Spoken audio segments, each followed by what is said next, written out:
Welcome to Sound of Hope News. I'm your host, Daniela Wolensack, and today is June 30th. The 2022 International Religious Freedom Summit officially opened in Washington, D.C., and will run from June 28th to 30th.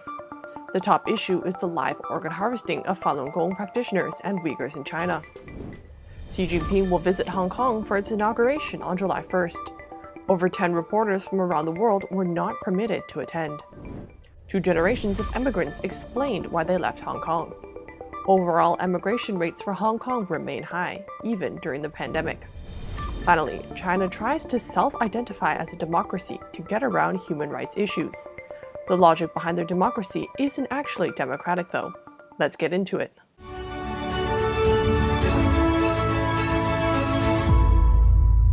The 2022 International Religious Freedom Summit took place in Washington, D.C., USA, from June 28th to 30th.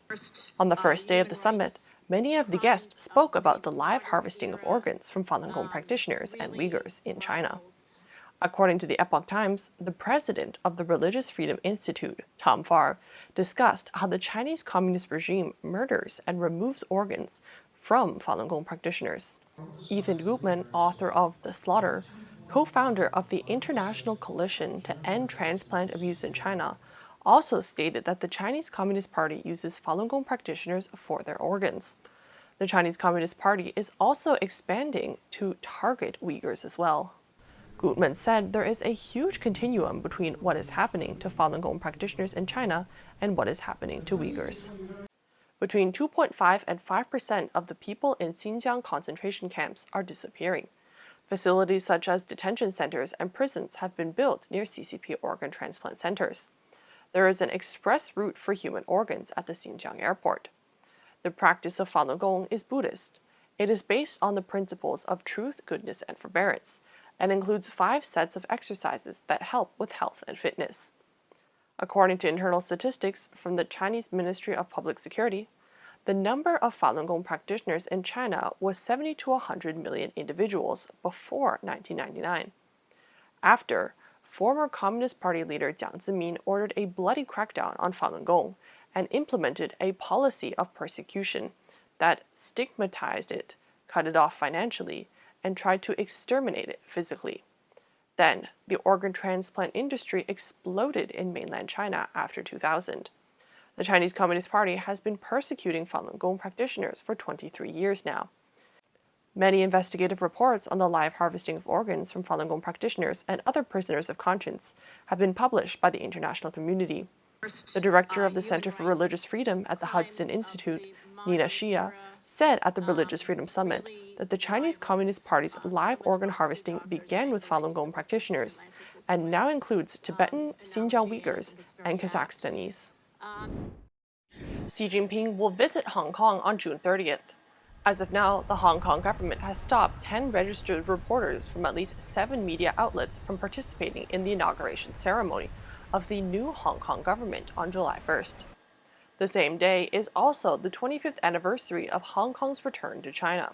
According to Voice of America, the banned media include Mingpao, Hong Kong 01, South China Morning Post, Now News Channel, Agence France-Presse, and Reuters. At present, Reuters has confirmed that 2 of the reporters, Hong Kong's public broadcasters RTHK's reporters, and the state-backed media Ta Keng Pao were not permitted to attend. The South China Morning Post said that one of their photojournalists has been denied by the Hong Kong government. The press office of the Hong Kong government also set requirements for those allowed to attend, stating, all reporters will submit to nucleic acid testing every day from June 26 onwards. Only those with negative results can participate in reporting activities.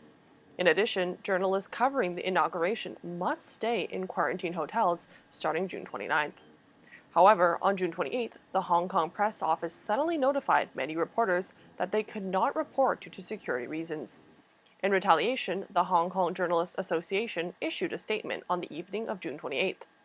It stated that the government's actions are making it very difficult for the media and their reporters. These actions, quote, cause serious damage to freedom of the press in Hong Kong and hinder journalists from carrying out their duties.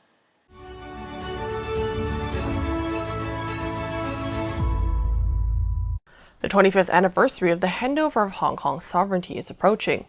With the implementation of the national security law, more and more Hong Kong people are considering emigration. The Hong Kong newspaper Mingpao recently interviewed two expats from Hong Kong over the phone. Valerie, who wished to remain anonymous, graduated from college in 2020. She and her younger brother went to Canada to study in 2021 through the Canada Open Work Permit Stream V program. Her family, including her father, a civil servant, insisted that the sister and brother leave Hong Kong and hoped to reunite after they obtained permanent residency. Valerie said that she was miserable when she left and burst into tears at the airport because she didn't know when she would return. Lin Song, another emigrant to Australia 31 years ago, said he had hoped to return to Hong Kong. In the 1980s, when China and the UK were negotiating the future of Hong Kong, he was a reporter for a magazine. He said, "I fantasized about myself and the people of Hong Kong being the masters of the country." But after the Tiananmen Square massacre on June 4, 1989, he began considering emigration. Lin Song said that his initial fears have appeared one by one. He is now unwilling to return to Hong Kong because, he states, one could be arrested for anything published in Hong Kong in the name of violating the national security law. The other option is to just be obedient. Valerie agrees with this. She said that at least in Canada, you can go watch a movie like Revolution of Our Times. You can express different opinions and you don't have to be afraid. Both Lin Song and Valerie said that no matter how long they are abroad, they will stick to their identities as Hong Kongers. When making new friends, they will introduce themselves and say, "I'm from Hong Kong." According to BBC, Hong Kong government data shows that from 2019 to 2021, more than 130,000 people emigrated from Hong Kong. Even under the fifth epidemic wave, Hong Kong's net outflow reached 140,000 in the first quarter of 2022. One emigrant told the BBC that he left because he felt little hope in Hong Kong.